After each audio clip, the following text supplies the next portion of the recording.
Praise the Lord. இன்றைய நாளில் கூட எது தேவ பக்தி என்பதை குறித்து நாம் பார்க்க போகிறோம். ஸோ எதுங்க தேவ பக்தி? சில பேருக்கு ஃபெஸ்டிவல்ஸுக்கு வந்தால் பக்தி முத்திடும். சில பேருக்கு சண்டேஸில் மட்டும் பக்தி இருக்கும். சில பேருக்கு இதோ வரப்போகுதே 40 days லென் டேஸில் பக்தி இருக்கும். சில பேருக்கு ஏதாவது ஒரு தேவை இருக்குது அப்படின்னா பக்தி என்ன ஆகிடும்? ஜாஸ்தி ஆகிடும். ஸோ இந்த மாதிரி நிறைய டைப்ஸ் ஆஃப் தேவ பக்தியை நாம் பார்க்க முடியும். இதில் நீங்கள் எந்த டைப் ஆஃப் தேவ பக்தி பர்சன் நீங்கள் பாருங்கள்.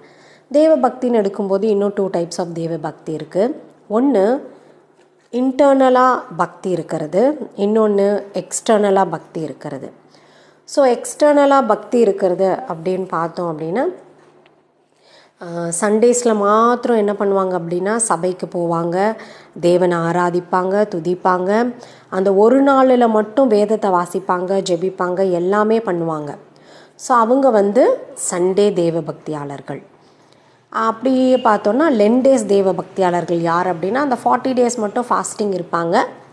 அப்போ மட்டும் சினிமா பார்க்க மாட்டாங்க, சினிமா பாட்டு பாட மாட்டாங்க, லைக் வேறு எந்த பேட் ஹேபிட்ஸ் எதுவுமே பண்ண மாட்டாங்க. அந்த 40 நாள் அவங்க என்ன பண்ணுவாங்கன்னா பக்தியாக இருப்பாங்க. இன்னும் சில பேர் பார்த்தோன்னா ஃபெஸ்டிவல் தேவ பக்தியாளர்கள்.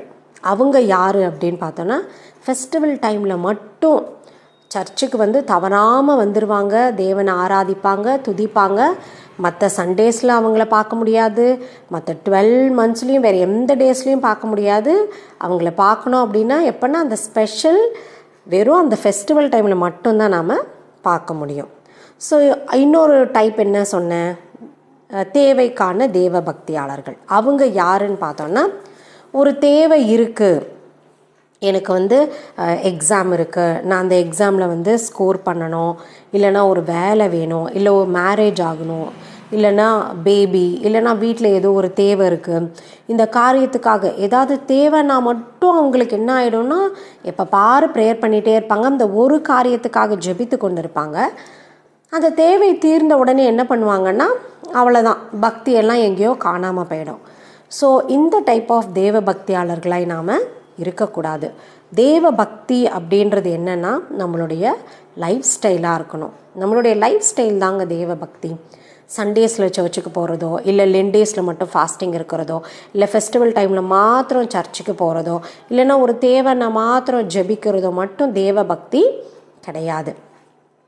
சில பேர் தேவ பக்தியை வெறும் எக்ஸ்டர்னலாக மட்டும் காட்டிக்கிட்டு இருப்பாங்க. ஸோ அவங்க ப்ரேயர் பண்ணுறதா இருக்கட்டும், பாட்டு பாடுறதா இருக்கட்டும், வெறும் ஷோக்காக மட்டும் அவங்க செய்வாங்க. ஸோ அப்படி இருக்கக்கூடாது. தேவ பக்தி அப்படின்றது இது ஆக்சுவலி இன்டர்னல் திங். நம்ம மனசு எப்படி இருக்குது அப்படின்றத பொறுத்து.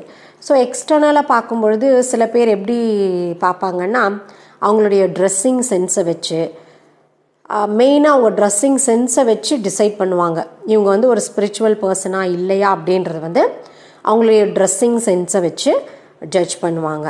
ஸோ அது கரெக்டு கிடையாது. நம்ம எக்ஸ்டர்னலாக வெளியில் பார்க்குறது தேவ பக்தியே கிடையாது. மனசுக்குள்ளே நாம் எந்த அளவுக்கு ஏசப்பாவை நம் தேவனை நாம் நேசிக்கிறோம், அவரோட எந்த அளவுக்கு நாம் ரிலேஷன்ஷிப்பில் இருக்கோம் அப்படின்றது தான் தேவ பக்தி. ஸோ தேவ பக்தியை குறித்து நாம் வேதாகமத்தில் பார்க்கும் பொழுது எத்தனையோ பேர் நமக்கு எடுத்துக்காட்டுகளாக இருக்காங்க. ஒவ்வொருத்தரும் அவங்களுடைய தேவ பக்தியை எப்படி காமிச்சாங்க, அவங்க காண்பித்த தேவ பக்தி என்ன அப்படின்றத கூட நாம் இந்த வீடியோவில் பார்க்கலாம்.